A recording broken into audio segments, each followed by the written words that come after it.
Hi, welcome back. Welcome to this forecourt film for our absolutely beautiful BMW 640 diesel. This is the Gran Coupe model, so the 6 Series Coupe, but with 4 doors. Absolutely stunning condition, finished in beautiful metallic grey, and the bodywork is exceptional all the way around the car. Starting around here from the back, you've got the black exhaust tips here, also the rear parking sensors that you can see. The back bumper is completely free of any marks or blemishes at all. Being the M Sport, it features the larger 19-inch alloy wheels, and also just the sort of M Sport body styling that we see on the side here as well. But coming all the way down the car, completely unmarked, nothing to point out to you at all that you wouldn't be happy with when you came to see the car. Car's also featured with BMW LED headlights. They're a vast improvement on the standard sort of xenon headlights. We have power folding door mirrors. You also have all of these lovely sort of sports accents and things like that down the side as well. All the wheels are completely unmarked. I think one has a very, very slight curving on the sort of inside edge of the wheel. In fact, I can't even see it now. There you go. This is the only marking on any of the wheels, and it's literally just right on the edge. You have to go extremely close to be able to see it. So it's not something that we'd be looking to refurbish at this point, just for such a small amount of damage. But certainly, having a quick look around the car, the rest of the car, you can see that it's completely unmarked all the way around. All the mirror housings and everything like that, absolutely fine. And we'll pop the bonnet in a second, just have a quick look under there as well.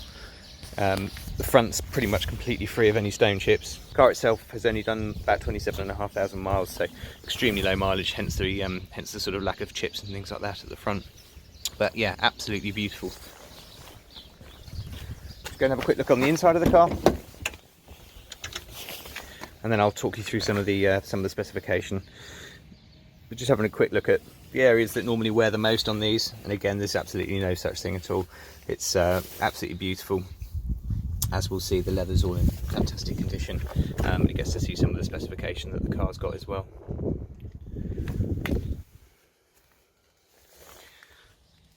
I'll jump in and we'll talk you through some of the features. Okay, so now we're in the car. We can see that the mileage is just coming up to 27,400. This is the digital cockpit display that we have in the car. Absolutely stunning. Looks completely different to the sort of standard ones, and also changes depending on which mode that you're driving in.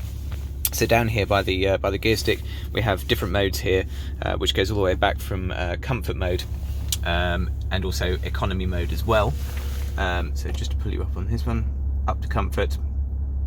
And basically we'll sort of change the way that the car feels and drives, change the gearing for the automatic gearbox, and also the weight of the steering and things like that.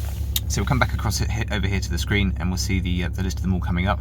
The display is currently in Eco Pro mode, so you can see that everything's gone blue on the dashboard, and the sort of bits and pieces that promote efficient driving comes up on the efficient dynamics display on the right hand side. And it'll actually also tell you in the blue down here how many miles you've gained by driving efficiently, which is quite good. So move back up, we've got comfort mode, and you get the normal standard display, and then you push up to the sport, where the dashboard all turns red, and you have the larger rev counter and the digital speedometer and everything like that as well. So yeah, speedo on the left and rev counter on the right. So it just takes away some of the information that you don't need if you're going to be driving a bit faster. So that's all very, very nice. The whole thing is digital. It's like a TFT screen, and you can also obviously run through all of your different onboard computer settings here. And then if you've got the navigation set as well, you'll also have the sort of next item to do on the navigation will come up on the main screen as well. So that all chops and changes around depending on what mode you're in, and looks very, very nice. The interior itself is absolutely stunning. The sort of fit and finish of the 6 Series compared to the 5 Series in which the car is based on is completely different and far more in line with the 7 Series. You'll see across here you've got this beautiful leather caps at the top here with the contrast stitching. That continues all the way across the top of the dashboard, so you've got lovely soft touch leather at the top, again with the contrast stitching continuing through there that match the seats. But of course, it's quite nice to have the darker leather here on the main bit where you're going to be touching the car all the time, just so that it wears a little bit better. But that continues all the way across the instrument cluster, and across the main sort of centre part of the dashboard as well. And then we've also got this beautiful piano black finish here, which looks fantastic. Coming across here, big wide leather armrest. individually opening. In here you have a decent amount of storage, and then you also have here, this is the area for the wireless charging for your telephone. Most phones that have the capabilities, also you don't even need to take the phone out of the cover. You literally just put your phone into there, little light comes on to tell you that it's charging, and it's just quite nice not having unsightly cables and things running throughout the car. So I've used it on the Samsung phone that I've got, and it works absolutely perfectly. It's a really nice system. Other bits and pieces down here, we've got a sort of ashtray and cigarette lighter there, drinks holders, and also a USB connection up the front, again all finished in this really lovely piano black. And then down here, controls for your parking sensors, which come up here on the display as well. You have hill hold assist to stop you rolling backwards on a hill, and also an electronic handbrake as well, which you just simply lift up and then you press your foot on the brake and push it away again to let that off. And then obviously the gear selector here as well. These are the modes that I was telling you about for the different driving modes, and then also your traction control button is situated up here. Move up onto the main display. We've got dual zone climate control, so it's separate temperatures for the driver and for the passenger, and then also through to the back. I'll show you properly in a second, but you also have fans and controls in the back of the car as well for the rear passengers, and you'll also access things like your heated seats, which are 3-stage, again for driver and passenger, and just all the other settings for the climate control system. Lifting up from here, we've got the sort of favourite buttons. You can set these numbers up for pretty much anything within the car, so any shortcuts through to the menus that you wanted to put in, or a radio station, change across to a DVD, change across to your Bluetooth streaming, pretty much anything like that, or obviously just somebody within your phone book or something like that. If your number for home is saved in there, you can actually, rather than having to sort of cycle through your phone book, you can just set it up so you just press and hold number 1, and that will call you at home. We also have traffic reports, and then if I lift it up to the newer screen here, this is absolutely stunning. It's a really nice system. Actually, I've not come across this one as yet, because most of the cars we've had have been slightly older. But this wonderful, huge, great widescreen screen that's up here. This acts as a DVD player, as well as obviously your satellite navigation screen. We'll just come across to here and lift into the maps.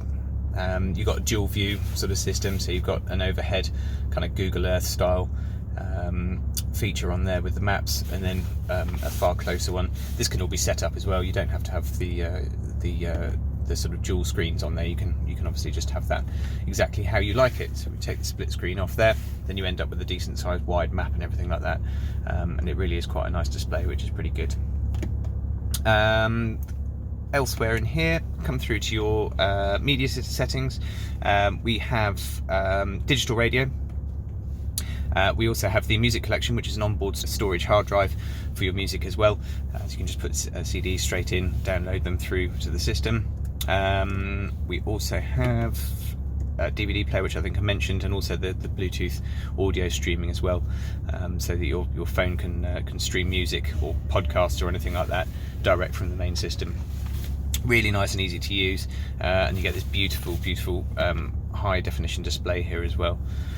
Communication is all your setups for your telephone. You can go in here and have things like read your emails, read messages, and also obviously manage all the mobile devices and access your contacts and all that kind of stuff as well. Navigation's pretty self-explanatory. It covers you for the whole of Western Europe. Connected drive, number of different sort of settings on there for BMW online systems. I haven't got that connected at the moment through my own phone, but there are a few features that can be used there. And then if we come through to My Vehicle, this will basically give you the information.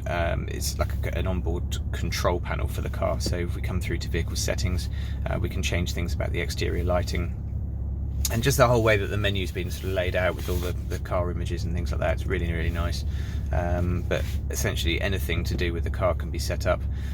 You can choose whether it's just the driver's door that opens, or whether the whole car unlocks, whether or not the lights flash and all that kind of stuff as well.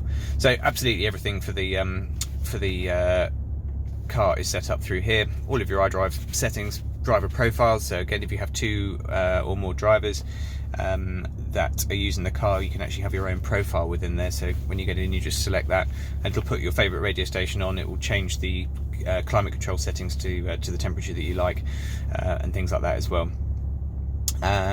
Vehicle status. This has information for things like your tyre pressure monitoring, so it individually does it once the car's been moving for about 100 yards or so. It'll read the tyre pressures and obviously give you live feedback in terms of what the pressures are at. You can check the oil level. Again, this car doesn't have a dipstick, so it's all done through the main computer. Check control to make sure that there are no faults within the system. As we can see at the moment, it's absolutely clear of any faults. And also service requirements. This will tell you absolutely everything that needs to be done to the car and when. So the next items due would be change of brake pads in just over 3,000 miles time. The engine oil was changed in August 2019, so that's due in July 2021. Or 16,000 miles, depending on which one comes soonest. Brake fluid service at the same time, and also a vehicle check, which was not be due until July 23, or 35,000 miles, which so both of those feel quite a long way away at the moment. Service history will also log in here what the car has had and when. These are mainly only updated if they've been done at BMW service centres. So this one you can tell had the engine oil and the filter changed in 2018 at 10,000 miles, and then across here will give you that's the actual centre number that did it. We also have an additional service that was done by an independent BMW specialist that was done in August 2019, so that's why there's nothing else due at this time. So yeah, all of that information comes through there nice and easily. The controller for all of this, just to sort of make the screen work, is a simple sort of twist and turn. You can push it up, push it down, and it also features handwriting recognition, which is really useful. So if you're putting in a destination for the sat nav, for instance, I'll just show you quickly here. If we come down and you want F for Fernhurst,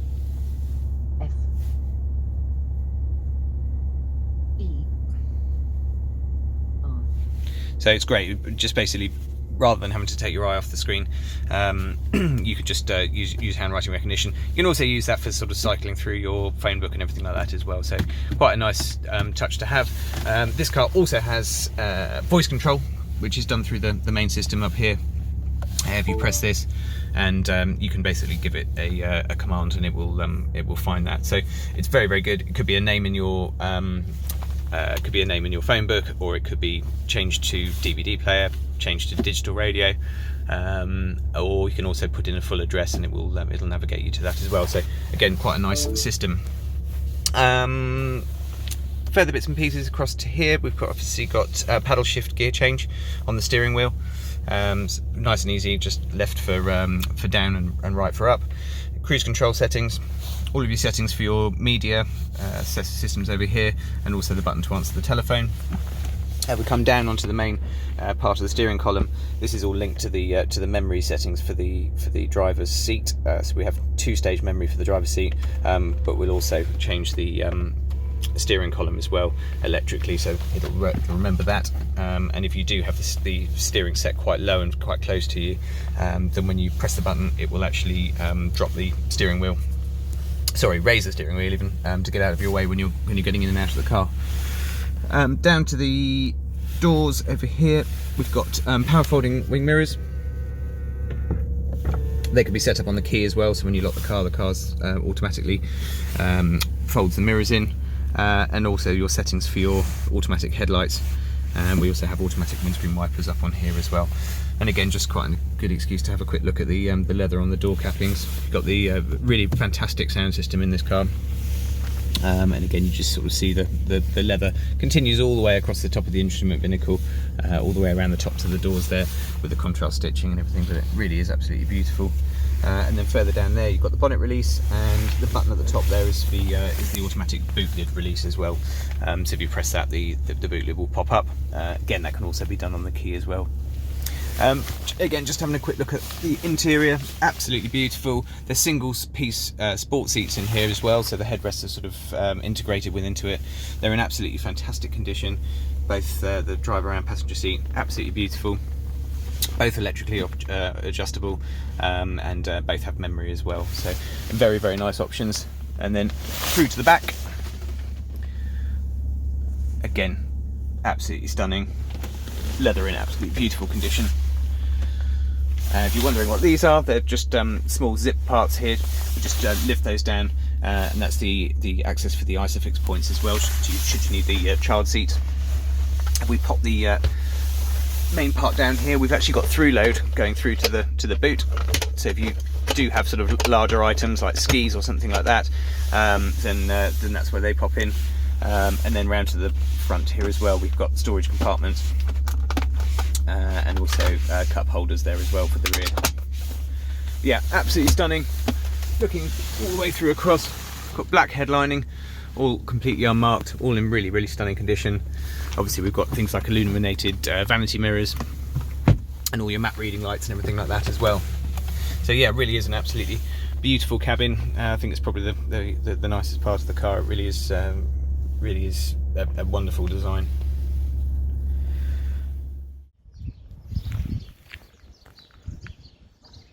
I hope you found the video useful. If we can help with any further information, then please do visit our website, which is jajarvis.co.uk, or contact us through there, and we'd be more than happy to help with any further information that you need. If you'd like to have a finance quotation or you have a part exchange to value. Obviously, if you'd like to arrange a test drive, we'd be delighted to show you the car, and very much look forward to your call. Thanks very much again for watching, and we'll see you next time.